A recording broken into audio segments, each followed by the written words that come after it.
chimes? We have the one. Otherwise, I'll be interrupting you every 15 minutes. We'll turn it after 7 or else I won't know when to start.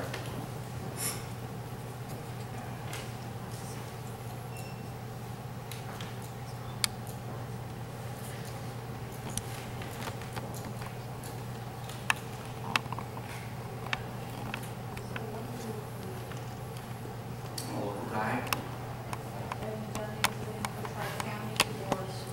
I get a gas score. They pull me out. When they have a good speaker, they can't, and the guy cancels, and they call me. Which Mark had a speaker fine. I heard that. I'm the shortstop. That was the good thing.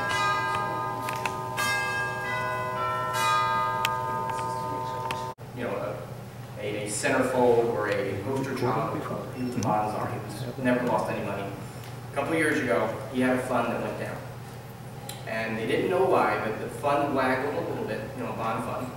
And because people calling up saying, get me out of here. It's a bond fund. Bonds aren't supposed to lose money. You lost me money. I want to get out of here. The bond fund was down to almost 46%. But after the fact, when they did the research, what the heck just happened? The actual bonds, guess how much the actual bonds went down in value? 4%. So people saw their statement, their bond fund was down about 4%, then people started to call and get out. That mechanism, so we're going to talk a lot about the market being up for 14 years, and that is true, but people expect the market to go down double digits. It's just, you know, none of us love it, but it's there. None of us are going to be prepared for the bond fund, for the fixed income fund, not the individual bonds. You're going to be safe if you buy an individual bond.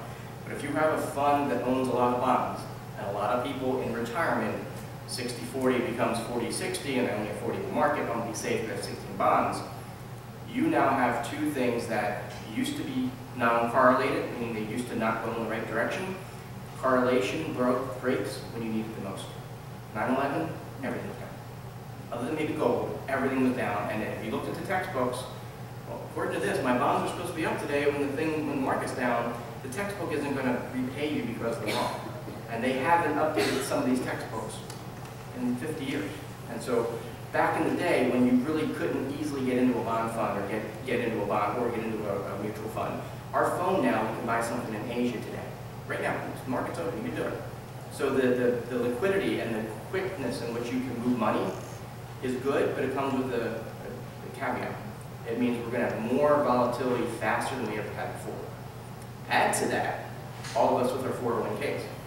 The government basically said, okay, companies have said, I'm not paying for your retirement. You guys are all living way too long. And it costs way too much money, so guess what? We're going to create 1972, 71, the 401k. And here's the thing that no one knows. Back in the day, in the 70s, when the 401k was created, the pension companies, guess how much stock pensions were allowed to own in their pension? 0. But they created a 401k and they told you, load it up with stocks. Because that's the only class, now it works, I'm not saying it doesn't work, but it was the only asset class that could pay for all the fees of the 401k and all the people wanting to get money off your money and still have you have the return. So the thing that they weren't allowed by law to own, they force you to own. And a 401k is kind of like a school lunch, not good or bad, but you're only going to get the macaroni that they picked out for you. You're not going to get any cool Trader Joe's stuff. And that's by choice, because they can't have 3 billion, choices for you. So we have stocks and bonds, and I digress, I told you. Mutual funds are, think of stocks and bonds as the groceries, whether you're buying apples or whatever. The mutual fund is the paper bag that it's held into. So most mutual funds, you know what they're going to do by the name of the mutual fund. Developing, emerging markets. Well, they're going to not be buying stuff here. They're going to be buying stuff in emerging markets. When the market is going up, you don't need a manager. When everything's going up, you don't need to have someone pick because it's all going up. When the market is choppy, and if the market is going into a bear market, managers, that's when the tide goes out, you get to see who doesn't have their swimsuits on. You know, because when you're a bad manager, but everything's going up, you kind of can hide it. All right, you know, I didn't get into that, but everything else went up, so I did okay. Or, you know, hit the wrong ticker, but we still made money. When the market goes the other way, you're going to find out who the good managers are. And you're going to find out too late. Because you're saying, like, oh, I guess the guy wasn't as good as he thought he was. Mutual funds are also a very smart way for you to get a very diversified portfolio. There's different numbers here. Typically, less than $1 million, mutual funds are a better way to get exposure to the market in a safer format. What I mean by that is you need about $1 million in individual things to have the right amount of diversification. And you can get that same diversification for $1,000 in a mutual fund or $100 in a mutual fund because your money's going into a big firm and they're getting you $1 million worth of stuff, but you're a fractional ownership of $1,000 or whatever. So far, so good. Any questions? So, first fork in the road is, are you going to do this yourself or are you going to work with somebody? Doing it yourself, go to Vanguard, they're our neighbors, or Fidelity, or they're built to serve you. So you have to know what you're doing, unless you have a lot of money and they give you somebody, but basically you have to know what you're doing, or fill out the wizard and they kind of recommend it. So it's a great place to do. Plus is they are absolutely, those types of places, whether it's Vanguard or Fidelity, you're buying what they're putting in front of you, but what they're putting in front of you is a very low cost exposure to good markets.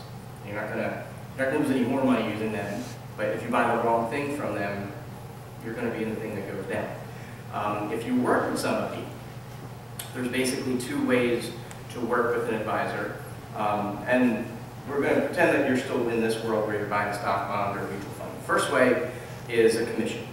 So they either show it to you or they don't, but they're going to make money one of two ways. Typically, a commission is where annuities come from. We're going to go deeper in that later. But on a mutual fund, have you heard of A, B, and C shares? Again, the government's involved, so there's acronyms and there's so think of an A share. You're paying a fee to get in. It's like the bus. You pay when you get on the bus, and then when you get off, you get off. There are firms that's the way of doing business, and they kind of make you drink the Kool-Aid when you work there. They say, okay, we're going to charge an upfront fee, and then you get, if you put $100 into it, and there's a 5% A share load, your first statement is $95. I never felt, even when I was at a firm that did that, and I'm now self-employed, I'm a football guy. I love football. I love Eagles. You're starting me 5 yards back every time I get the ball. It's 5 more yards I got to go just to be where I would have been before. So I really did not feel comfortable with A shares. Now you can get break points if you give them enough money. That 5% still comes down. Why would people make that, and why would people buy it? Well, they make it because they have to pay the advisor for their time, and that's really how they make it. People buy it on your end because after you're in, it's the lowest cost chassis to ride the bus, because you've already paid 5% up front. So what else are they going to make? There's laws. They can't just keep feeding you. But as a business, you need to think of things, and again, follow the money, and you need to think of it, take a step back and say, okay, how does this really work? And this is what I'm really showing you. If you're let's pretend that we're going to be an advisor, we're only going to do A shares. You will spend a lot of time getting me in the door because you need that 5%. You won't have time to treat me after I'm in the house. There's no money in it for you. And you only got paid that 5% once. So you're going to call me, hey, anybody die yet? Do you have any new money? Did you change your job? So that's really, they're not going to say that, but that's exactly what they're fishing for. Because they're like, I can't afford to talk to you unless you have new money. So be careful of those. The good news is they are low cost after you're in, and there's no gotcha. You're not stuck. You can get out whenever you want. Now, you just lost 5%, so unless the thing's up, you're going to get out and get a haircut. B shares are going away. B shares were a transparent commission to the person. You never saw it, but you kind of knew it happened because you were stuck for 7 years. And the reason is the companies paid the advisor. Your statement didn't show it. It didn't show the $100 going down to $95, but the company was charging fees on that $100 to make up the fact that they paid me and you didn't see it. Those are going away. And then the third kind that you can kind of do, and again, this was how I did business, because it was the cleanest of the 3 horrible options. It's called a C share, and you can't get out for a year, and the advisor makes 1% of the value. So it's not a commission of 1%, and not a commission of 5%, it's 1% of that $100. So it takes me working with you for 5 years, and hopefully not losing money, to make up the same as if you said yes, and actually, when you bought an A share. That same structure, the ABC, is for annuities as well. So an A share annuity will have a huge amount of expenses and commissions off your money. Then it'll be a very cheap shell for you to be in for the long term. So there are mathematical ways, if you buy an A share and you stay in it long enough, and if this happens, that was the better share. But that's almost like being a Monday morning quarterback. You're still down 5%, you're still 5 yards down. Now, if you have Tom Brady, maybe it didn't matter, you're 5 yards down. So, I've always felt the A shares were hard to justify on both sides. Telling you I am worth 5% of your money to disappear the day you said yes to me, I wouldn't buy that, I wouldn't sell that. Annuities are the same, so B share annuity, again, 7-year commitment, you don't see the commission, but and the thing I liked about the C share was it was 1% of the value. When your $100 became $200, I'm making, that to me is pretty good. So that's, I'd say, 60–70% of working with somebody. The other way, we'll call that the commission model. The other way is if you have hundreds of thousands of dollars, because this other way only works for the advisor if that case is, and it's called fee-based. And that's really where a lot of the bigger firms are. For the last 14 of my 18 years, for 14 of it, we were that, which is 1% of the money, and then we don't work for Vanguard, we don't work for Fidelity, we can go anywhere we want, and you have an advisor, you have a firm that kind of does what they need to do, and you hope that they're doing it the right way because they don't want to lose money. One of the things you need to understand is count on self-preservation, count on people being, I want my share. And if you use that as a benefit, you're not going to buy the A share, you're going to look for something, okay, I'll give you 1% of this 100,000, you want to make more money? Well, then you need to make this more than 100,000. You don't have that. They can still lose it, but if they lose it, they're losing money even after they quit their retirement. So that's the normal way. And then 4 years ago, just because I told you there's 3 ways, I can't only tell you 2. 4 years ago, I changed our model to just be retainer-based. So it's a flat, and it's not for everybody, but it's a flat annual retainer, and we don't care where the money is. We'll do it at Vanguard, we'll do it, wherever it needs to be. And I would say I'm either ahead of the pack or in left field, because no one else does it that way. But I think about 9 or 10 years, when your phone will be able to say, hey, based on your risk profile, Siri says, the market's down, your risk says you should have some more equity. Click here, we're going to buy more Vanguard. You don't need me to do that. I mean, the logic is there. So I think asset management, those door number 1, door number 2, I think that's going to be commoditized. It's going to be lower cost for regular people, which is great. But advice is no longer the issue, it's now the knowledge. What do you do with it? If you spend enough time on WebMD, you're going to have cancer. No matter what you're looking up, you're going to just go, oh, that looks like that rash. Oh my God, I got cancer. So back in the day, you need a guy, a girl, you need someone to buy the stock. You didn't know the ticker, you didn't have an account, you didn't know the news about it. You have more news at your fingertips than anyone prior to, 5 years ago. It wasn't that good. And 5 years ago, we had a lot of information. So index fund is something you need to know about. And so the S&P 500 index fund has the 500 companies that make the index. So I would love that as a job, because all I have to do every day is look at the 500, look at what we have. All right, I'm done, going to play golf. But that's really all you need to do is make sure you have the right exposure. The Russell, have you heard of the Russell 2000? It's the name of an index. It's a NASDAQ index, and because of mergers, acquisitions, and bankruptcies, there's about 2,000 companies in the Russell 2000. So don't, I grew up at the X-Files, trust no one. These things, we're all, so the analogy I like to use is, and one of the questions you need to ask when this answers your question, how do you know? Harvard, Yale, and CalPERS, those foundations, the Harvard Foundation, the Yale Foundation, the California Pension Foundation, I would say they are the smartest kids in the class. They never lose, they don't die and they don't pay taxes, so So if you can figure out one of those, I'll work for you. But they also tend to have atypical returns. You know, when the market's down, they're not down. When the market's up, they're up. And what's important is they are always a better return than the average investor, which is the rest of us. And there's some things they can do that you will never do. They can buy land outside of San Francisco and wait 50 years. Now, we all know that's probably a good investment and a horrible time frame. I'm not waiting, you're not, you know, the best investment, you have to wait 50 years to, you know, but they can do it because they're a foundation. But there's other things they can do that you need to at least understand why they're doing it. So there's two things that I want you to take away with. And I always want to leave things that are not on the screen, but I want you to know because it's my world and I take it for granted that everyone knows this. If everyone knew it, it wouldn't be so weird when people find it out. So how much, if you're going to look at how Harvard, CalPERS, and Yale as our, you know, how do we know how to make money? Well, model it. Who has made money before? Who's been here? Who's been through the 9/11s and the 2000s and the 1980s and the 1970s? Well, they have. And they have to show their work. So you can't just, they don't just say they're good, they have to put in an annual report because they're trying to get people to give them money. How much stock, if you have 100% available for stock, how much stock do you think those three on average have?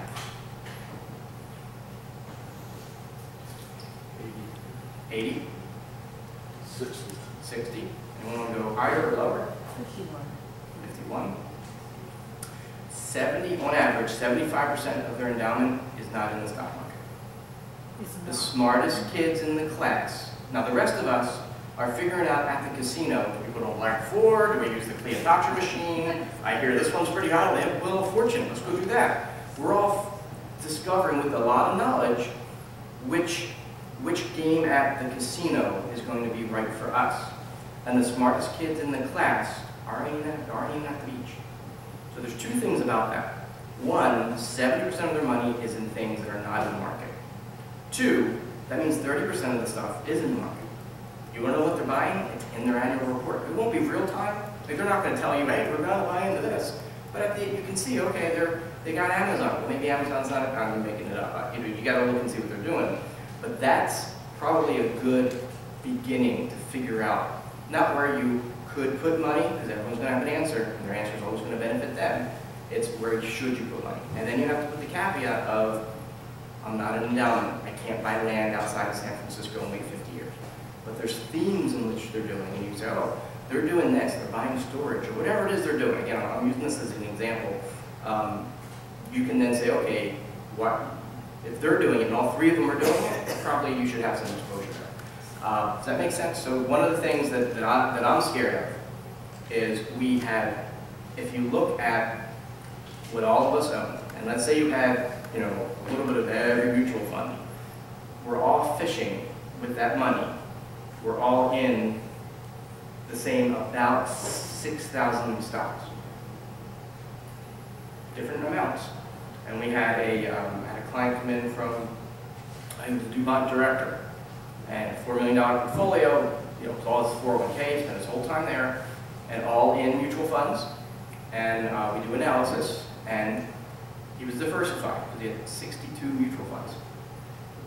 The thing I told him he didn't want to hear, I said, listen, I looked at what's inside your funds. They're all in the same things, different amounts, and you ironically have exactly the distribution of telecommunications, healthcare, financial services. You can put all your money in the S&P 500. The S&P 500 index fund. $4 million in one ticker, he wouldn't have felt comfortable, but he would have the identical exposure to the same company. Because in a mutual fund, you can't control what they're buying, and they all want to have, you know, they'll have to have Amazon, they'll have to have Apple, they'll have to have Google, you know, and so there's not a lot of wiggle room for the other companies, and at the end of the day, there's not that many other companies. Now, compare that to private equity, because here's the part. These two, we are preconditioned to think of it as the public market. The stock market is a public market. You can't buy Wawa. You can't buy M&M Mars. They're great companies. You can't buy them. There's a whole industry, a whole economy that is private. So that 70% that Harvard and Yale and CalPERS have, they're buying stocks. They're just not buying the stocks you're buying. They're you know, private, and I'm not saying private equity is for everybody, but my job is to like throw open the curtain of where the wizards are. Now they will go into the market when you're scared and you dump your stock. You'll probably get closer to being maybe 60, 65%, but lately they have had very little exposure to the market. And when they have had exposure to the market, they do something else that you and I can't do. They'll buy 25% of the company and have a seat on the board. Warren Buffett doesn't own any stock that he isn't owning enough to be in charge, or at least have a say. And so he is the richest stock trader. He's not really stock trading. He's buying companies. He's buying the vote, and he's buying things that are either undervalued, and he's a smart guy, and I respect him. He put a lot, remember when New Coke came out?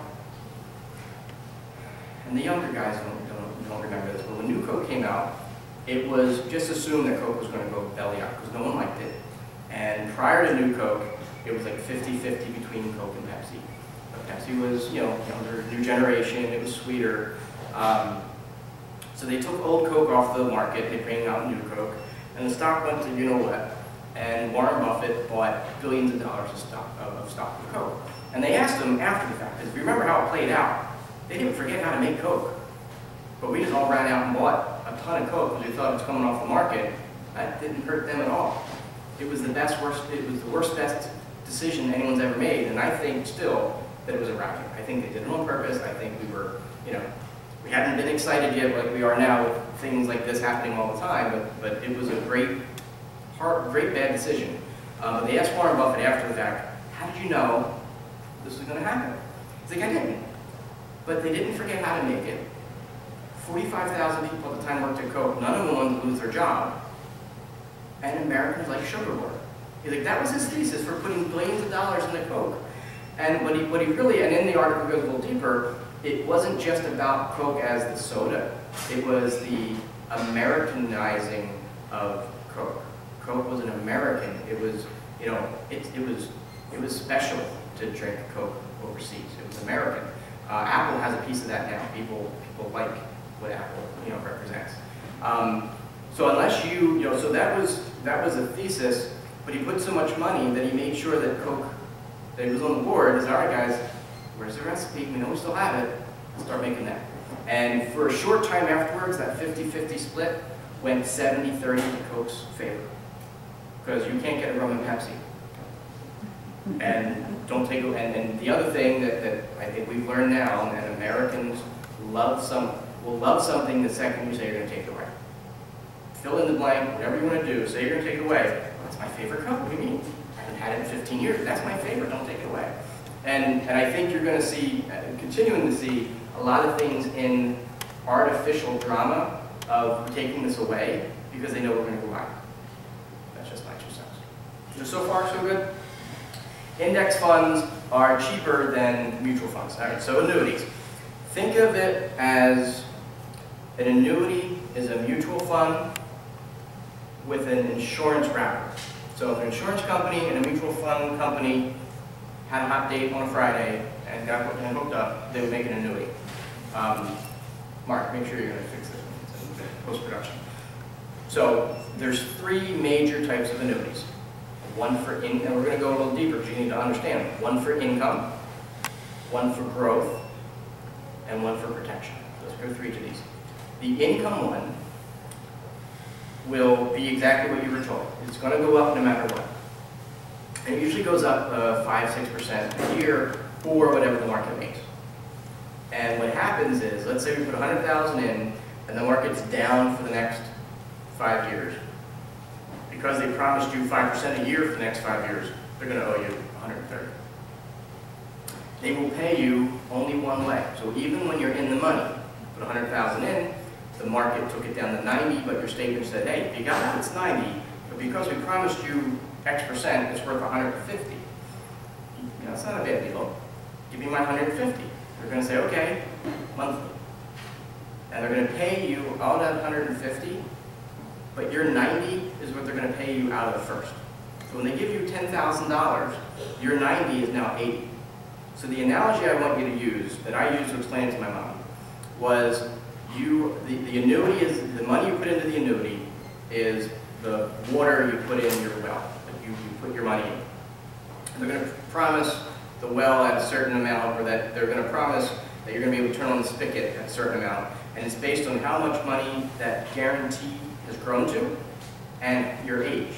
So the longer you wait, the older you are, the more the money that will be there because it's been growing, and frankly, the closer to death you are, so they can pay you more money. You don't have to be paid, 20-year-olds are going to get paid less because they have to pay more longer. Does that make sense? You talk about death. That's how they make money. When they turn on that spigot to pay you, you say when you want to be paid. The money coming out of the water coming out of that well is your water first. So they don't lose a penny on you until you blow through the 80,000 or 90,000 that was left of the 100. They're paying you as if it was worth 130. 70% of people, or 7 out of 10 people, die before they run out of their money in the annuity. Make sense? Doesn't mean it's a bad thing, because what the annuity forces you to do is when you're in an annuity, you put 100,000 in, and then 9/11 happens, and your 100,000 on paper is worth 75. That same month, you're going to see your 100,000 is worth 105. So you're like, wow, I have that annuity, and annuities, and it's going to force you. And this is what I think the biggest value for the annuity, any annuity, is it forces you to stay invested when you don't want to. You're staying invested because you saw the guarantee, and you know if you sell it, you're going to sell it for the 75,000. So you would not sell it underwater. So you're just going to say, all right, and 9 times out of 10, 9/11 being a good example, 2008 being a phenomenal example. 2008 market's down 47%. You're in an annuity. You're up 5% that year. The next year, you're still in the annuity because you kind of got stuck. Market came up 32% in the second year. Other than people in the annuity, hardly anyone else was in the market. Because we all got out when it was down 47. And like the third or fourth year, 2010, we all felt like it was good to get back in. But if you were in an annuity, you were stuck. So you ran through it, but you got your money back by the third year you were in the money, even if you take the expenses off. So that's the income side of the annuity. There's a place for it. They're not bad things. There's a basic income annuity. So the basic income annuity, which is just how much you're giving the insurance company and what's your age. That no market exposure, they're just going to pay you. And that's the kind of annuity that the Romans did. So this is how old it is. Doesn't go up with time, doesn't go, it's just, you're giving them a lump sum. They've gotten a little bit more complicated, but basically if you think of an annuity as a pension type investment that you buy yourself. And what you get back out of it is based on your age and how much of the guarantees. How do they make money? Well, number one, there's at least the mutual funds in it, they're still going to have the same expenses. So if you have a mutual fund with an insurance wrapper, you have the cost of the insurance with an additional cost of the insurance. And you have the cost of, you have the cost of the mutual fund that's going to be there anyway, plus the cost of insurance. So you're looking at probably a 3% draw of that 100,000 you put in. You're going to be 3% off of that every year. Now this is the part that my mom explained to me. Not explained to me, right? Mom, what I just said. Well, she was a gambler. I loved her. You're going to take 3%. I'm not taking anything. You're going to take 3%, but if I ever need it for income, you're going to guarantee me 5%. At the time, it was a contract that guaranteed 5%. And I can take the 5%, but I can't take all the money. I can just take it as income. Like, that's probably, that's it. And what I would hope is the 100,000 after the 3% of expenses was exposed to the market, and you get, an up year of 12%. You'd be up 9, she'd be up 9 because that 3% is coming off whether we're up or down. If the market was flat, she'd be down 3. The market's up 12, she's up 12 minus 3%. But you're guaranteeing me, 5. And the 5 has no expenses off it. Like it's a separate legal, it's a separate accounting. It's the account value is your 100,000, what's it doing? And you need an advisor that can invest that money because he's putting you in he's putting you in a model. You still want to make money on that, even though you're getting 5% guarantee. She's like, well, can I do this with all my money? And yeah, yes. I'm not making any money. I used the advisor. I wasn't making a commission on my mom, so it really didn't matter to me. Yet the expenses were still 3%. No one could answer. I'm like, listen, I didn't make any money. How is the expenses still the same? Who's getting the money that I would be getting? Never got an answer.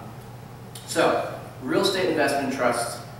The reason I wanted talking about where people should be putting money. Harvard, Yale, CalPERS, they have a ton of money in real estate. a few reasons. Real estate can't go to zero. It can go down, can't go to zero. Other reason is if a mutual fund owns stocks, and I think I should say that a mutual fund can also own bonds, and I think we talked about that. So a mutual fund can own stocks or bonds. Think of this as a mutual fund type structure, but instead of the paper bag owning groceries, it's going to put books in it. You know, it's going to own real estate.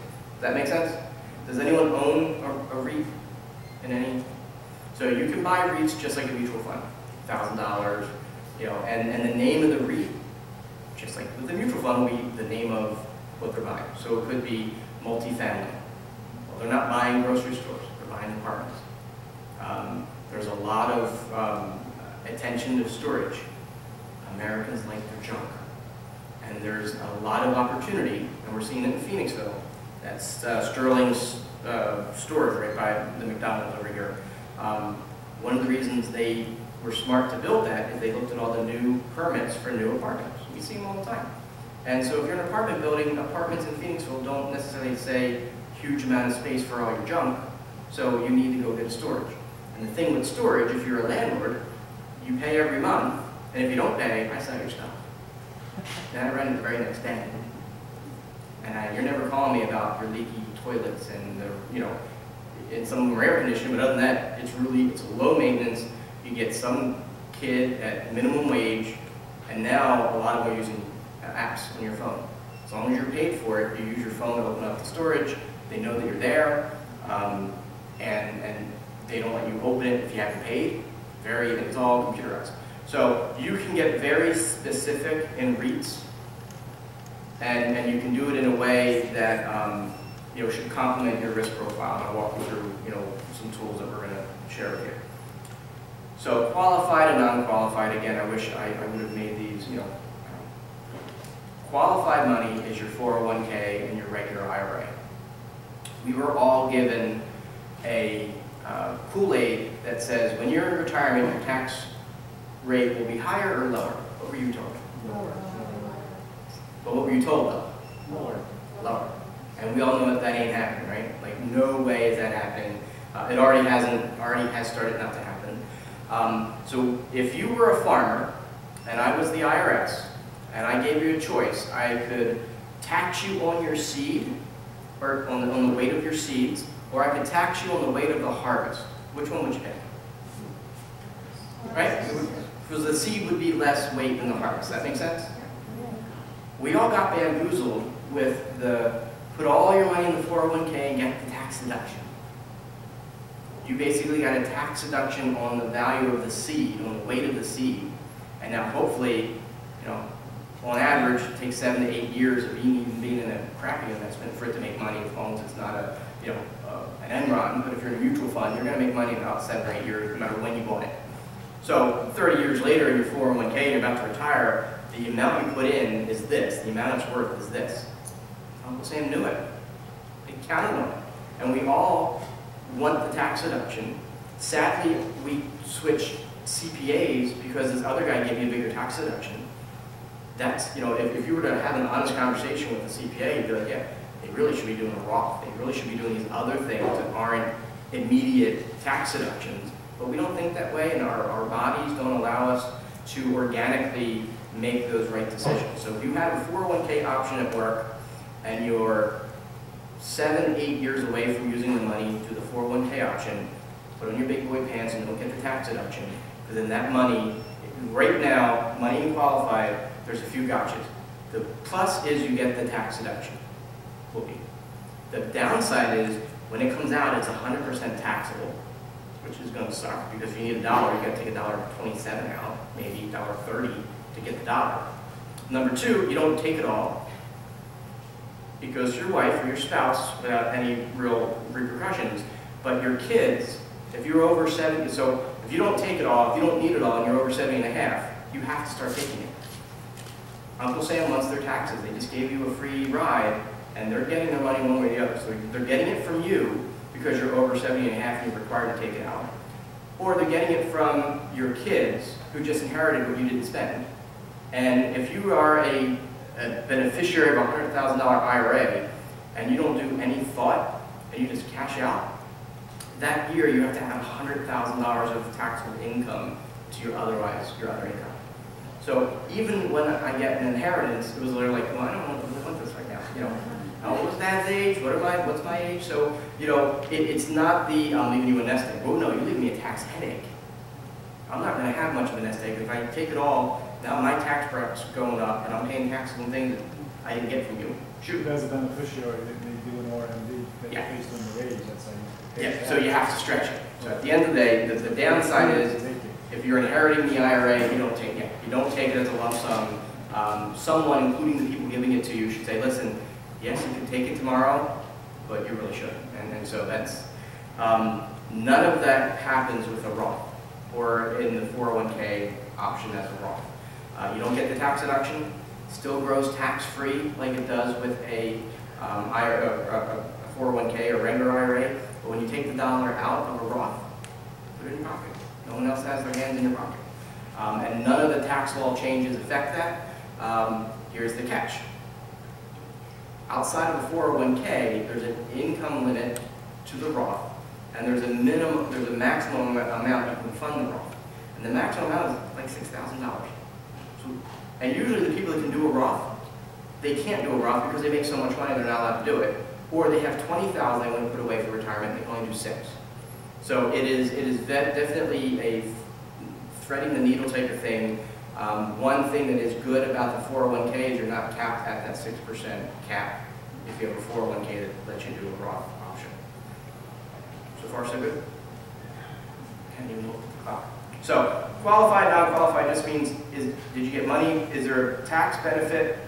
If the answer is yes, whether it's growing tax-free or you caught a tax deduction, technically it's qualified.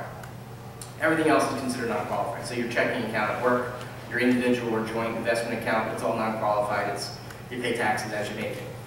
Transfer and rollover. Rollover is going from 401k into an IRA. It's tax-free, but you're changing the type of account it is. Does that make sense? Transfer is going from a mutual fund at Vanguard to a mutual fund at Fidelity, and if it's an IRA, you're keeping it an IRA. It's just so make sure I got basic jargon. Individual accounts, one person. This is where we go through some of these slides. How many are in a joint? Or more than one. You can have multiple.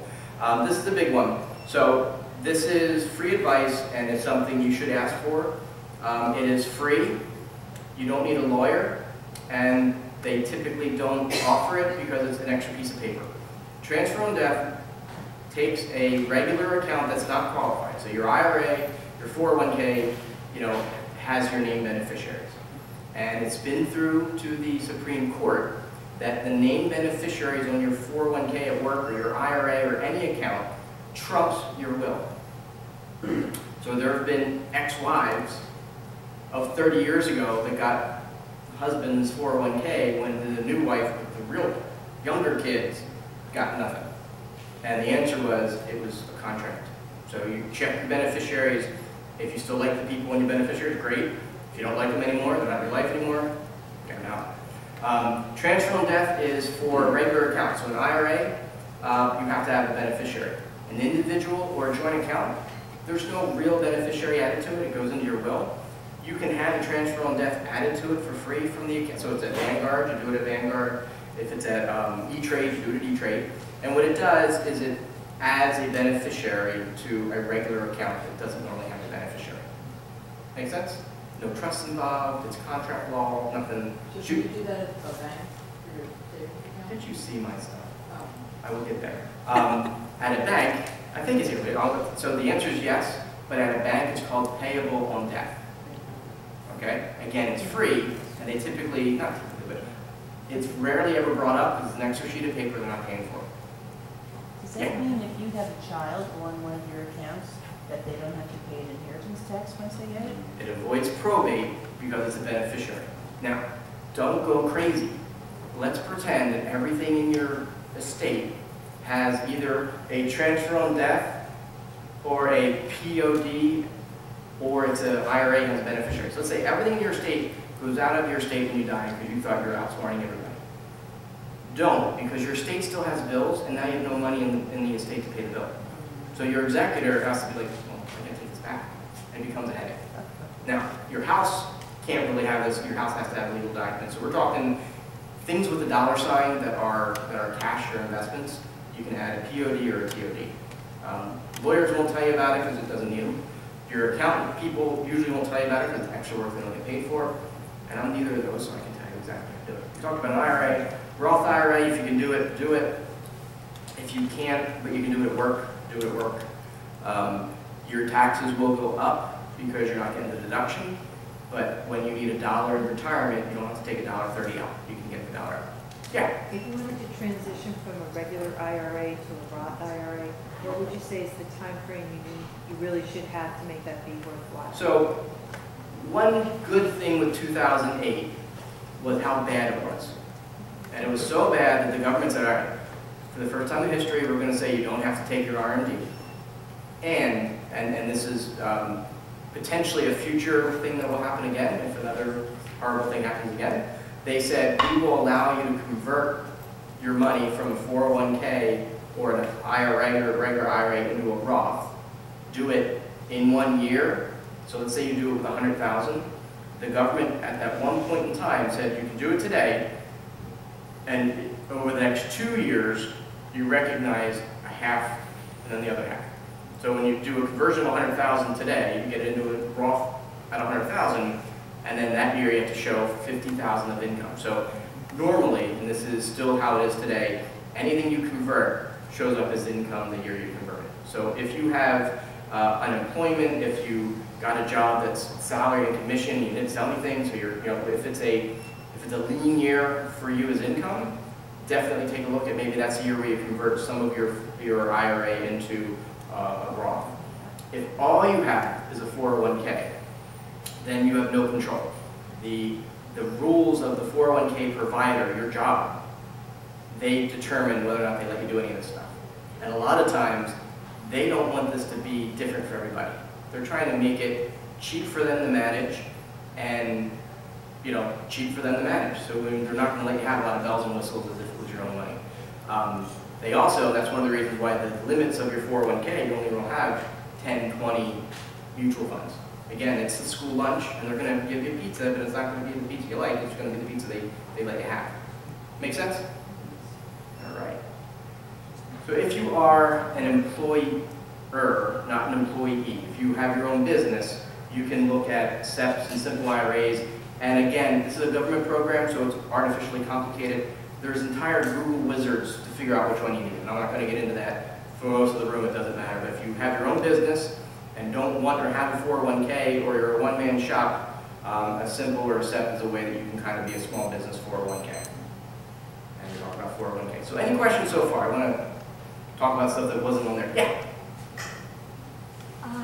I thought when you convert to a Roth, you can't withdraw anything from it for 5 years. That's true. That's true, right? There's a penalty if you do.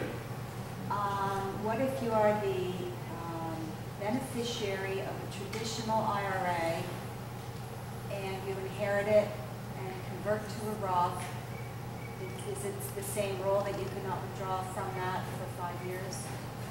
And the government wants their taxes, so you're going to pay the taxes for what you inherit. You got to pay the taxes as income before it gets into the Roth.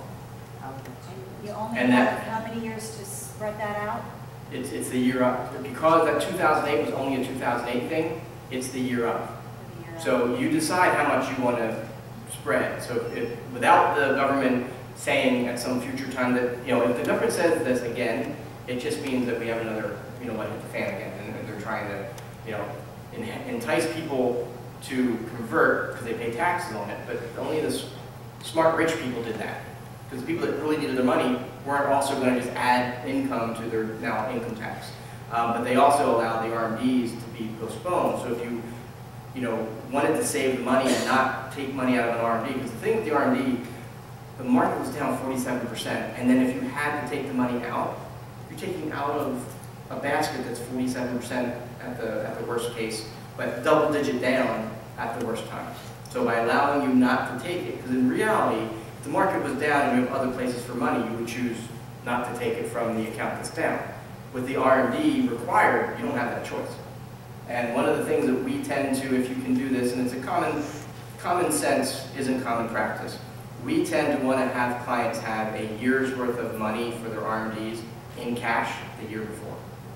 2008 happens, that sucks, but you can still, you know, assuming that they require you to take the money out, you're in cash. And that just, you know, you're kind of give a long runway. Yeah. As a general rule, when you're 70 and a half and you have to start this, is it better to take money out of your IRA and pay the tax or Roth? So, two answers to that. The longer you can keep the money going, tax deferred, the better. And your tax rate, so let's say that the year you're 70 and a half, you had a job and you have a higher, then you can take it from the Roth because you don't need any more taxable income. So it is almost a year-to-year, you know, from a financial standpoint, it's a year-to-year decision. The other thing is, what is the money in? So if you have a ton of gains in stocks on the IRA side and not on the non-Roth, then the Roth. Let's say you have boring stuff in the Roth and you have stocks that did really well. Well, if you don't take it, it might not be there when you go to take it the following year. So not only, it may be beneficial to say, okay, I'm going to pay taxes on this, but my Apple's up 20%. It might not be up 20% next year. So I'm going to take the income, pay income tax on it, let the Roth ride that year, because at the underlying investments are what determines it. So a lot of people make decisions based on taxes. That should be the second or third in the decision matrix. The first thing is, what if taxes weren't a question or a concern, what would you do? And if the answer is, well, I'd get rid of Apple because it's doing, I carve some of my Apple off because it's done so well. And, you know, pigs get fat and hogs get slaughtered, I'd rather take my 20%. Okay, add taxes into that, you should still do it. Does that make sense? Versus, hey, I don't only pay taxes on my Apple, I'm going to take it out of my Roth. You didn't pay any taxes, but then next year Apple's down 30%. So now you lost what you would have made, and now you still have to take the money out. And you can't, you need to do it based on the investment performance more than the taxes. Does that make sense? Any other questions so far? All right. So, one of the things, how do you decide what's right is for you? We all have what's called a recency bias, and it's not just a financial term. If you like your neighbor, because every time you talk to them, they make you laugh, you're going to like to talk to your neighbor. If you don't like your neighbor, because every time you talk, she complains of where you parked your car, you're going to start the next conversation with your neighbor with a chip on your shoulder. If an investment is doing well, you're going to think that investment is going to keep doing well. And your decision is typically a 6-month decision. So your brain will overweigh the recency of about 6 months more than normal and more than it should. Which means when the market's going up, no one comes to these courses because everyone thinks the market's going up. Like I said, we're 1 or 2 tweets away from the market going down. Now we have a full room in the Carnegie room. So one of the things you need to think about is we all have a money story. It is unique to us. It matters and it doesn't matter. What I mean by that is if I put a client, or you put yourself into something that is financially right, meaning Alan Greenspan would check it off and saying that's exactly what you need to go. But it isn't, you know, when you say what's important about money, you're going to think, okay, family, security, peace of mind. Like you're going to have words that are yours, and we're all going to say the same thing, but we're going to put it in different order. Family might be first for you, peace of mind might be first for me. Security is probably in there for everybody. So let's say that your list was what's important about security, peace of mind, and quality of life.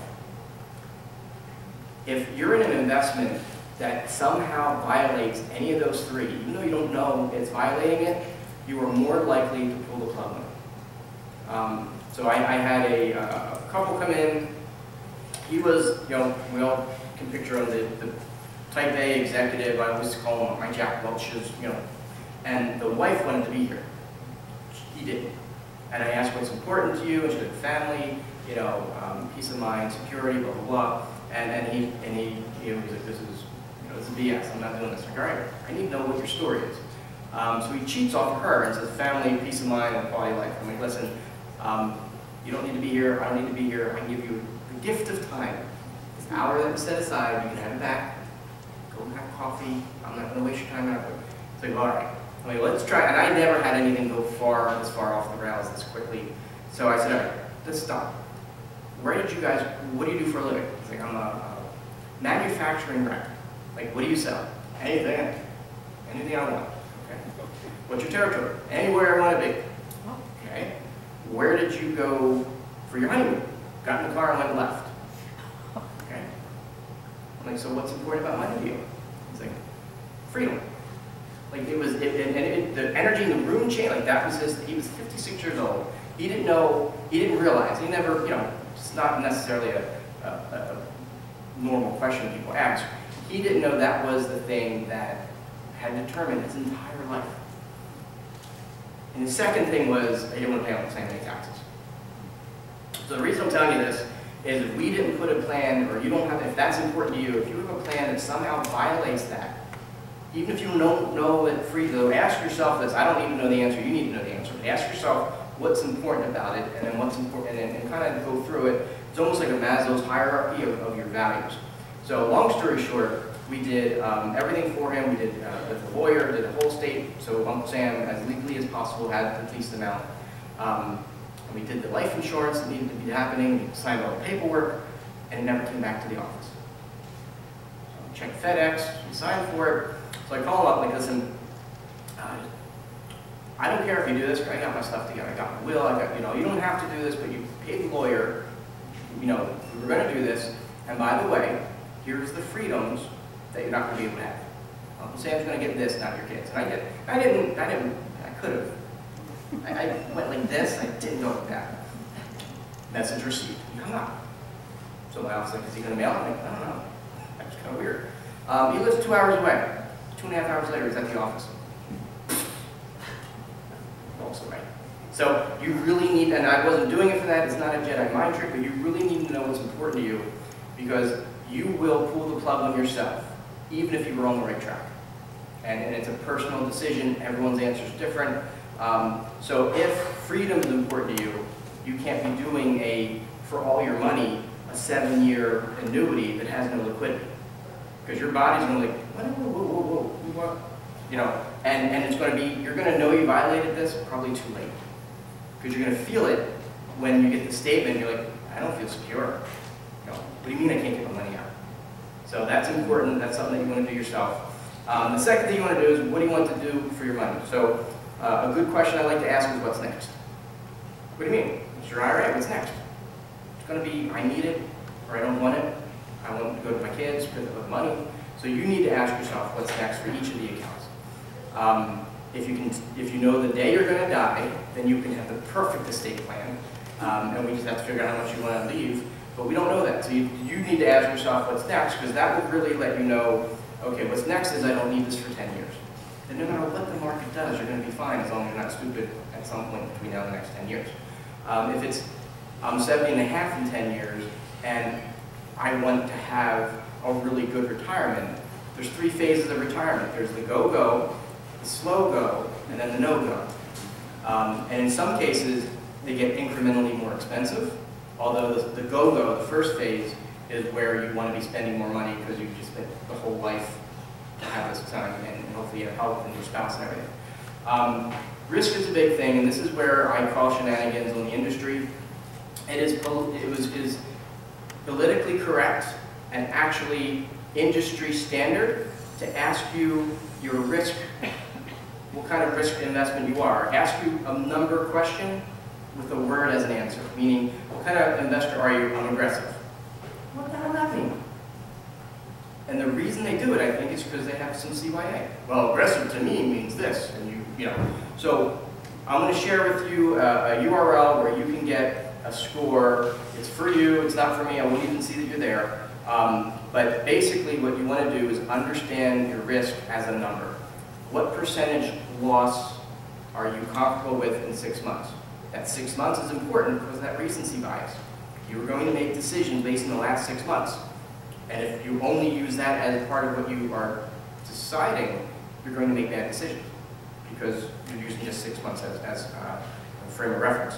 So it is politically, you know, I don't say it is natural for people to say, I'm a conservative investor, I'm a growth and income investor. Okay, I don't know what that means. and 20% of you don't know what that means either, and the other 75% are lying about what you think it means, because it's going to be you're aggressive until the market turns, and they go, I didn't know it'd be down 10%, I'm not that aggressive. I'm like, guess what, that's not even aggressive. Aggressive is being down. And from a football player, the one guy, one of the guys I work, how much are you going to make me? And he hit me every time. How much are you going to make me? How much are you going to make me? What do you mean? I can make you as much as you want, but you got to be willing to lose that much. If you want to make 50%, you got to be willing to lose 50%. And I kind of simplified it for him, but that's pretty much in the ballpark. If you want to make 25, you got to be willing to lose 25. His answer is I don't want to lose any of it. Like, well, then you're probably not going to make much. That's the world we live in. You need to understand it. So, understanding your risk tolerance for each goal. I'll share with you a URL that will ask you questions, almost like the photographer when you go to the eye doctor. Do you like this portfolio? Do you like this portfolio? And at the end of it, you're going to get a score that's kind of like a mile per hour sign, 1 to 100. I've never met a 1, never met a 100. The bigger the number, the more risk you are. And then the report will also show you your tolerance for risk from a percentage standpoint. So let's say it's down 7 and up 9. You technically couldn't yell at anybody, including yourself, until your portfolio was down more than 7, because your risk allowed that 7. Makes sense? And the downside is important to know before you're experiencing it. And some of the software that we use, everything you're in has a proxy. Everything you're in is not new. Everything you're in has history. So we run a report on people's portfolio, and without doing anything, here's the risk in the portfolio. Whether it's good or bad, it's up to you, but it's nice to know what it is before, if you're in something that's down 18% in 6 months, it's nice to know that before those 6 months happen. Makes sense? So the risk is a big thing. You need to understand yourself. And then how much you want to manage yourself. You don't have to manage any of it yourself. You can put it all in mutual funds. I'm not saying whether or not you need to use an advisor. I'm not here to be a commercial for me, but you need to decide. There's people that like to have real estate, manage it and deal with the tenants. There's people that don't. And there's entire industries of doing it yourself. And you have more tools now than anyone ever had before. So between Google and Yahoo Finance and E-Trade or Vanguard, those things most people don't need an advisor unless they play, I don't know anything, I don't want to know anything. Okay. But this is your money, not theirs. It's never going to be more important to them than it is to you. So even if you don't want to do it, you need to understand it enough to be able to call shenanigans of, why are you selling me this A share? What's in it for you? There's always going to be something, and if they don't tell you, oh, by the way, here's what I make, that should be a red flag. Because it should be a fair, commerce is based on value. So one of the interesting things I'd like to with a straight face, so if I had a bowl of water, and I asked you to boil it so it makes steam, and if I asked you to freeze it so it made ice, you would look at me, look at each other, and say, well, pick one. Today, with a straight face, 99% of this room will say, for my retirement, I need it to grow, it needs to be liquid, I'd like it to not go down, and can I have some income? That's 4 different states of money. You can't have $1 do 4 different things. So one of the things I want you to understand is you need to triage your money and focus it on a primary goal. So the income number, you need to go find and you need to invest in, or you need to expose that money to the thing that makes the most income. It probably won't be liquid, definitely won't grow, and it's going to be in its lane. Most people think of their retirement as their nest egg. It's called that, but you can't think of it as a nest egg. You need to think of it as buckets of water that you need. I need this money to be liquid. Well, guess what? Keep it in the money market. Not going to make money, but it's not going to grow, but it's going to be liquid. Because the thing that's going to be liquid is going to, almost like levers that when you push one up, the others go down. Even in the annuity space, if you have an annuity that is, you're guaranteed 5%, hypothetically, in an annuity, you shouldn't then put money in there that you're concerned about stability. Because right away, you have a 3% expense on that money. The money in your annuity should be the most risky money you've ever had. Because if you're off, you're getting 5%. But if you're right, you're going to get up to 12 or 18 or whatever the market is. So you need to look at the type of account it is, and everybody has leverage. Whether if you're really old, your leverage is there's income annuities that are age-based. Okay, I'm 75. Well, guess what? You're going to have a better income annuity than I ever will. until I'm 75 and you're dead. But at that point, you're going to do it, and so you need to look at your leverage and say, okay, what do I have for it? I'm young. All right, well then you have a long growth. So you can expose money to risk, and as long as you're not in individual stocks, you're going to be fine. Individual stocks are going to go bankrupt to zero. So the one takeaway is you don't want to invest in individual stocks unless you really know what you're doing. And on the bond side, you want to reduce what you have in a bond fund. Because that Bill Gross story I told you earlier, where the bonds themselves were down 4, but because everyone called and said, get me the hell out of here, the fund that you would have been exposed to was down 46. That was the canary in the coal mine. When interest rates start to go up faster than anyone expected, and people start looking at their bond funds that have never gone down in their entire investing life, they're going to use that recency bias we talked about earlier, like, oh, I gotta get out of here. And you're gonna call the bond fund company, and I think purgatory for me, or even hell for me, will be working at a place where I have to say, where are you going to send the check? I can't say, are you out of your mind? What are you talking about? What are you doing? Where are you going to send the check? To me, that would be very uncomfortable for me. So if all you have in your 401k are bond funds, you don't have individual bonds, because nobody has individual bonds in a 401k, then you want to make sure you're going to do a short duration bond fund. Think of a duration as a seesaw. The further out the IOU, the more sensitive it is to interest rates. Meaning if I have a 5-year bond and a 30-year bond, and interest rates go down, the 30-year bond will go up even further. That was what we lived in the last 30-ish years. We've lived in fixed income going down and interest and bonds going up. We're now going to be at a point where interest rates are going up. The 30-year bond will fall even more than a 5-year bond. So we won't have all the control in a 401k if it was your money, but you definitely have the ability to pick funds that aren't going to be exposing your money too far out. Does that make sense? Yeah. Could I ask a quick question about that? What about bonds that are purchased through a 401k? If it's a bond fund, so if you see a fund, unless there's no individual bonds in a bond fund because it's hard to manage. So bond funds, what they give you is that diversification. You have someone buying these bonds for you. That principal protection of when 10 years from now I get my money back. You don't have any of that in a bond fund, and that's an element that I think is being under. Because there's no answer to it, so they're not going to just, it's not going to be on my mind, because the answer is, well, that's how they work.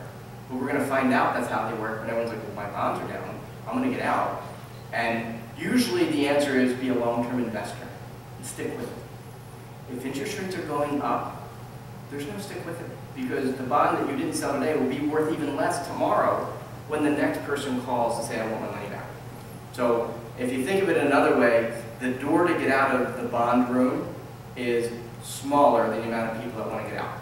And so the bonds are going to fall in price to match the market, and it's supply and demand. And if everyone's selling and no one's buying, so that's in our future, unfortunately, and there's things you can do today to kind of protect some of that.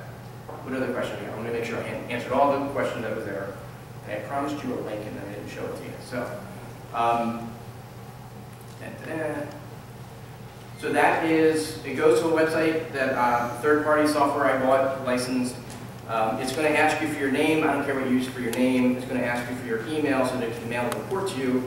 And then there's 6 or 7 questions that will remind you of a eye doctor appointment. And the end result of that is your score, which will be more valuable than an aggressive investor, because no one knows what the heck that means. And that score is something you take if you're working with someone and say, hey, is my portfolio close to this? Or you say you're aggressive. Yeah, but we both know this means nothing. We both know when things go south, you're like, well, my interpretation of that word to describe a number is this. And that's why it's allowed, because it gives them, see who I am. And also this is why I'm not employable by anybody,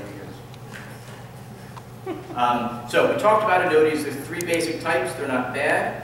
They are misused, they are missold, and you want to make sure that you figure when you do the water and steam versus ice, you want the annuity to be in line with what's next for that money. And what's next for that money, and a good place for an annuity, and this gets back to the R&D question. Let's say that you can figure out, and there's calculators on our website, ccwmg.com is my website. You don't have to log into it. There's a ton of calculators that other people, don't share unless they're, I put it out there. I don't care, you're not going to break my website.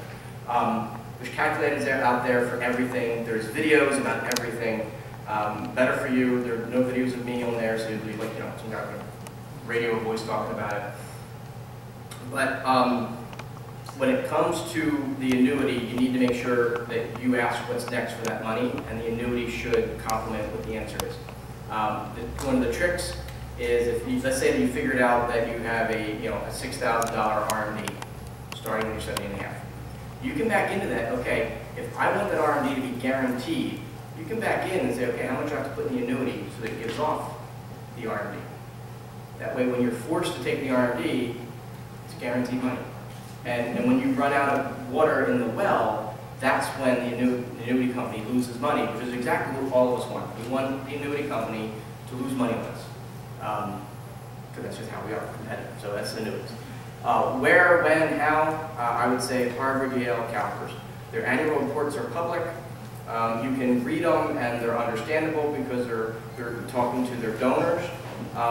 They're not in real time, but you can see we buy this kind of real estate, and there's two parts of that. Of the 70% that they're doing that's not in the market, is there anything that you could do a version of it at your level? The other part is, of the 30% that is in the market, what did they buy? If they're going to walk into the casino and put a lot of money on Black 4, they probably know something about Black 4 than we know. And I'm not saying buy everything they do, but it can't hurt to at least see the smart, cheat off the kids that are the smartest in the course, in the class. 401k liquidity, I would say 98% of the time, somewhere else is better than keeping it in the employer's 401k. And the reason is everything we've already talked about. They have to limit it because they're figuring it out for everyone in the 401k, which means it's the opposite of choice. Let's limit the choices so that we have less paperwork when people do it. You can't have any of the guarantees of an annuity in a 401k because they can't tailor to your birthday. And your 401k can go into an IRA as a rollover, so it's tax-free. And once it's in an IRA, you can do anything you want with it, which includes doing things like Harvard and Yale.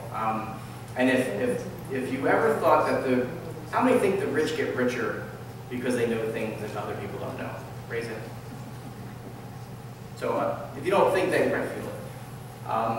I'm here to say that not only is that true, it's a government program. And what I mean by that is there's a type of investor called an accredited investor.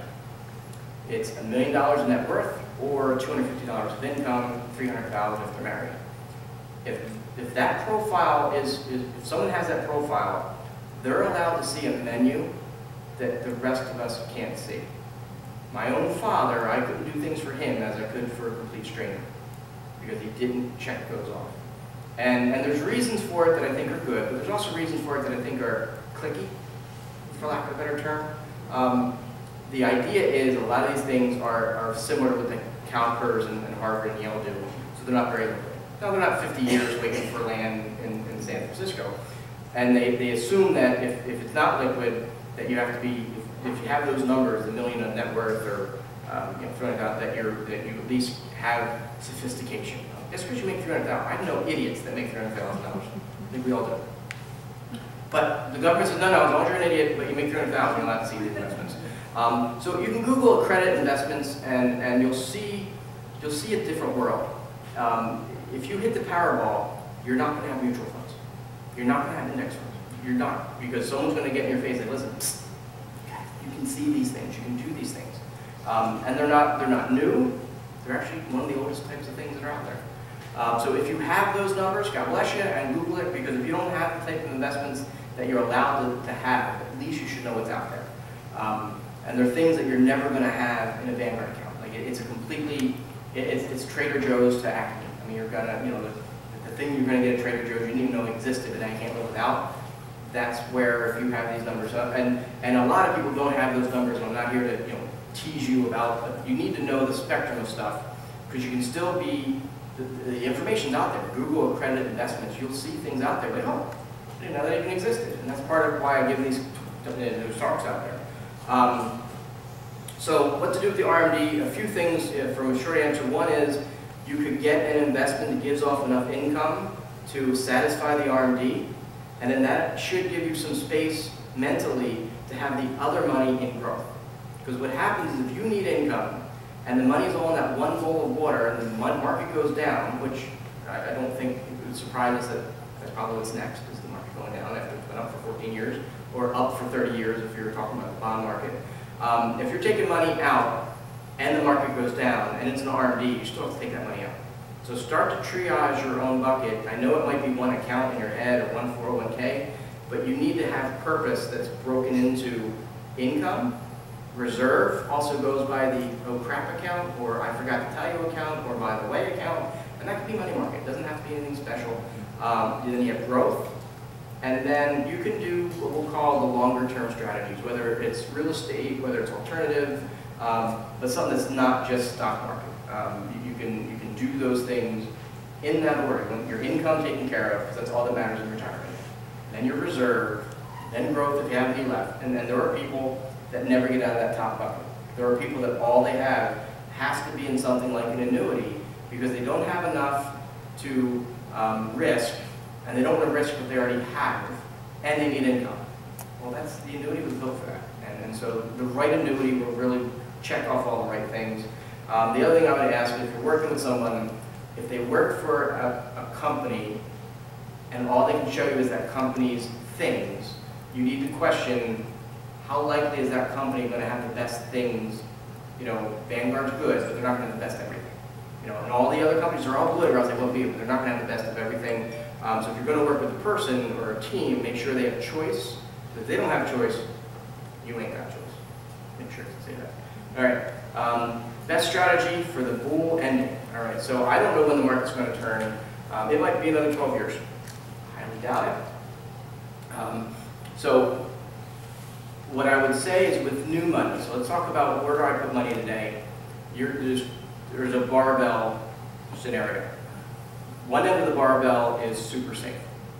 Things that can't go bump in the night. So a CD or a very short term, note or something that a mutual fund that's principal preservation, but basically getting dry powder. Warren Buffett's sitting on $42 billion in cash. He's never had this much cash. He's waiting for things to be on sale. And he'll buy the things you're selling when you're scared. That's what he's going to do. And some of those endowment numbers I talked about being 70% out of the market, don't be surprised if another horrible situation happens in the market, they don't pick things up. And the stock market's funny. If you love tuna fish and it's $1 a can, and it goes on sale at Acme for 50 cents, you don't sell the tuna fish you bought before. But when you buy stock $1 and it goes down to 50 cents, people then sell it. So if you liked it at $1, you should get twice as much at 50% off. But it doesn't feel that way because your statement has gone down. So Warren Buffett's sitting on cash. I told you it's a barbell. On the one end, it's safe money, and safe money can be cash. I mean, I'm not saying you're going to make a ton of money, but you want to have it safe.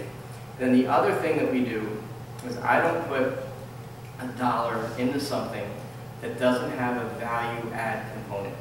So the days of holding and hoping, that was what the last 14 years were about. You could buy something wrong, but as long as it's not Kmart or things we know that are going the way of the dodo, you're going to be okay. Or if it's a mutual fund, it's going to be a bunch of things. There's never been a legitimate mutual fund that's gone bankrupt because it owns so many things.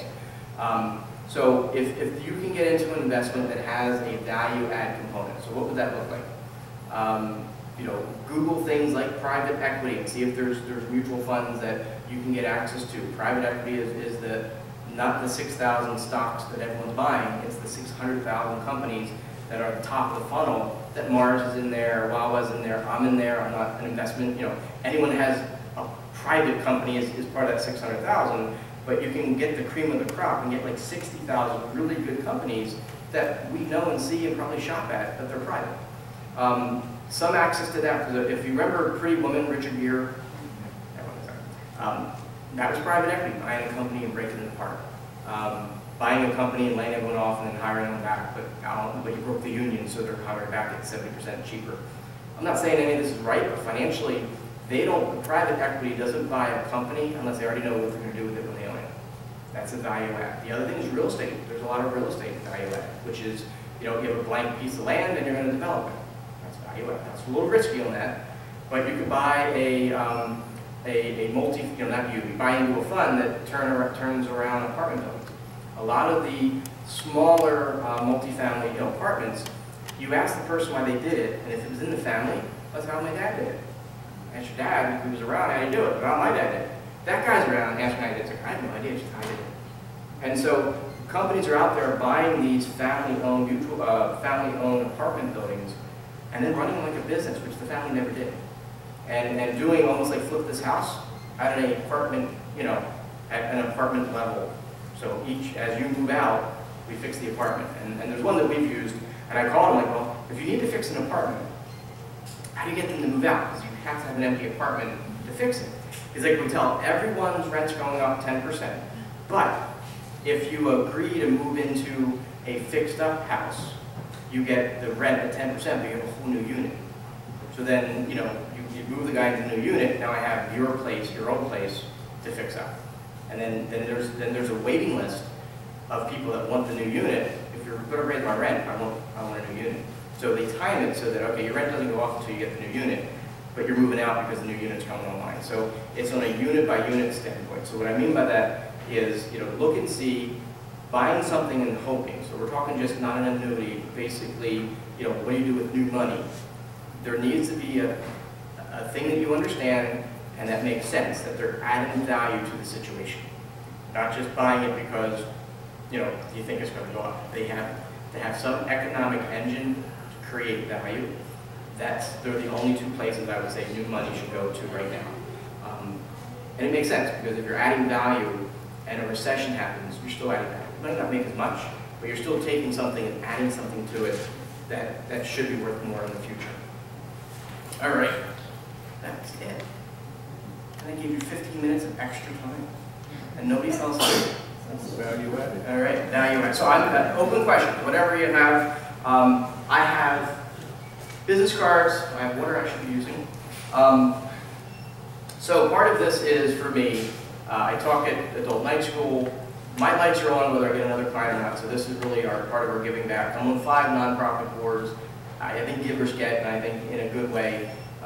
There's information I need to tell you that someone who wants you for your business isn't going to tell you half the stuff, because this isn't about that. I also realize that there's a lot of misinformation out there, so we created something called SOS, Second Opinion Service. It is free. It is what brings you in today, and then it's a one-on-one consultation. It is free. It's with me. No one else in my office. I'm not burning. I have time a lot, almost like pro bono work, where I have time allotted to do this. There's a brochure on it. It's no limited time offer. 3 years from now, my kids are 8, so I'll be doing this for a while. So if you need, if there's any other thing, just call for an SOS, and there'll be 0 qualifications. Courtney won't say, well, how much do you have? None of that. This is people that came into the office. The ones that have no money have to talk to me. Are the ones that I'm helping the most. So that's my way of getting into heaven. I think, remember all those people who don't want to help?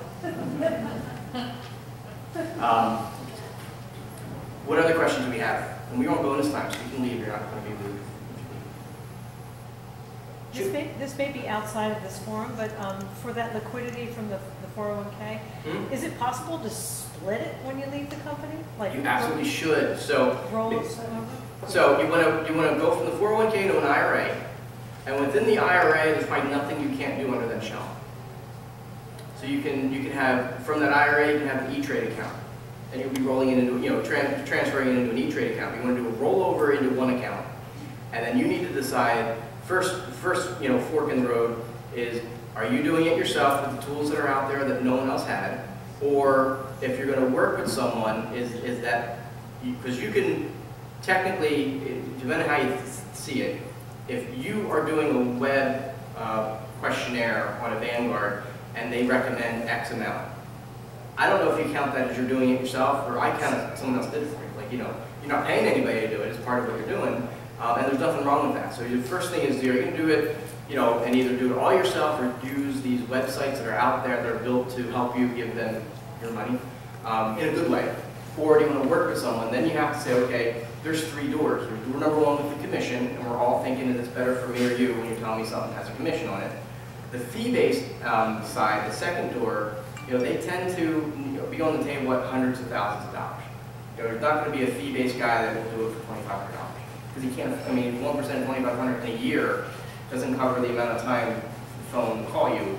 So they're typically the least amount of money you have to invest, the more likely you either should do it yourself. And I would say under $100,000 with the tools that are out there, you don't need to waste your money paying a fee to someone who's going to tell you what Google will tell you anyway. And that technique, there's Wealthfront is a robo-advisor. My website has links to other robo-advisors. These are ask you questions that you answer, and as long as you answer honestly, they're going to put you in a model based on your answers. You don't need to pay someone to do that. But can you cash out half of it and then roll over half of it, say? Anything you cash out will be taxable. With that understood, it's possible to do that? Absolutely, yeah, it's your money. But it's your money that they control in the 401k. Once you roll over in your IRA, it's your money. You can be stupid with it, but it's your money, no one's going to pay for it. The question is, where are you going to put that IRA? You can go to E-Trade, you can go to Vanguard, and from there off other places. Does that make sense? And at the end of the day, you definitely want to try to have those 4 components of income, of reserve, of growth, and of what I'll call alternative, but that's the weird things, the neat things, the things that maybe aren't liquid and aren't stock market stuff. So the REITs could be in that depending on how deep you get in there. Good question. Any other questions? Yes? What's the reasonable rate to expect for an advisor who's fee-based? I would say, and these numbers will go down in your favor, no one good that I've seen, 1% and less. 1% of the value. So if you have 100,000, they're 1%, and it should go down from there. So the more money you have, the lower the 1% is. There are investments that if they are at the top of their game and have access to these, there are alternative investments. And again, this is again a catch-22. My dad couldn't get this. There are alternative investments that have no costs to the investor, but you have to be accredited to see it. So a good example was, and then California pension. I talked about them. They have 70% in the market in non-market stuff, but they have 30% in the market. So I looked and saw where they are. They own 25% of a traded NASDAQ REIT. I'm not telling you what it is because it's not a good investment. It's not a stock you should invest in. That REIT was selling private preferred stock directly to the public. And 5.5%, 5-year hold. So it's a public company selling private preferred stock. And the reason it's important is to differentiate it. The public side, the price is whatever it is in the ticker. It'll change every time. The private side is there's no ticker. There's no public market for it. There's no public market. So you're getting it, it's $1,000 a share. 3 years from now, it's par value, it's just $1,000 a share. So it almost is like a CD that makes 5.5%, but it's not a bank. You're owning a piece of the business. So that's something I found for my own clients through looking at the CalPERS annual report. The fun part is, and this is understanding, follow the money like we talked about earlier, call them up. And again, personally, I had my parents' inheritance. So inheritance has some non-financial strings attached. At some point, it's all that's left to the people that die. Unless you get the teapot collection or something stupid. But it's really it's funneled down to their parents, maybe their grand, and it's there. So taking that money and going into the stock market at all-time highs is probably not the best thing to do in their memory. And sitting in a bond fund, we've already talked about that. So I needed personally to find something for that money. And then clients that have made money in the market, and we now know it's time to throttle back, the very next question. And the fun part is when I asked you what's next enough, my clients ask me, well, what's next? Smart ass. You said, well, what's next? So when we made money in the market, we want to take it off the table, their question to me is what you should be asking your person, and asking what's next. That private preferred stock for us was, or is what's next. Because it's a 5-year hold, it'll get us through the next election, probably not get us through the next correction. I don't see in 5 years now, whatever is on it will have You know, I don't see the market being up 19 years in a row. And short term, no one sees a horrible recession, but things will slow down, and as they should. So in the short term, that gave it to us, and it was, I think it paid like 5.5%, which is all I was after. That was, you know, that's that one dumbbell we talked about where it's safe money. Is it liquid? Not for 5 years, which is fine, because in 5 years, I'm getting the money back, do whatever I want, and if I play my cards right, in 5 years, some things will be on sale. And then I'll feel comfortable with inheritance, you know, putting that money out. The other thing we're doing is that 5.5 that's given off, you can't reinvest. It's like a CD, but you can't reinvest it. So for some of our clients, we're keeping that in cash, and when things turn red, when the market goes down, we're using that cash that we've accumulated to put into the market. So at the end of 5 years, you get your principal back, and it was out in a private security, so it wasn't in the market, so you don't have to worry about that part. And then whatever you dollar cost average on to that 5.5%. So a lot of this is just, when you take a step back, the story has to make sense before the investment does. And so when I reached out to the place and said, listen, why are you doing private preferred stock? You're a public company. And they said, well, we need to raise $100 million. We could call Goldman Sachs, and they would raise $100 million overnight. Like, okay, we'll do that. I mean, why would we do that? We're a real estate company. If we had $100 million in our checking account, all of our numbers look like crap. Because your return on equity will be, well, how much you make. Well, they're not making any money on the $100 million that's in the bank account, just like we wouldn't make any money on it. So instead, the private preferred, they're doing it at like $10 million a month. So it's they have a project plan, they know that this money's going to go fix a lobby in Chicago, this money's going to go, you know, turn around the pool in this hotel that they own somewhere else. So those things you can Google, you know, if you look at the Harvard and Yale stuff, you'll find it out. All right, I'm getting the hook. Thank you very much. Thank you, Fred.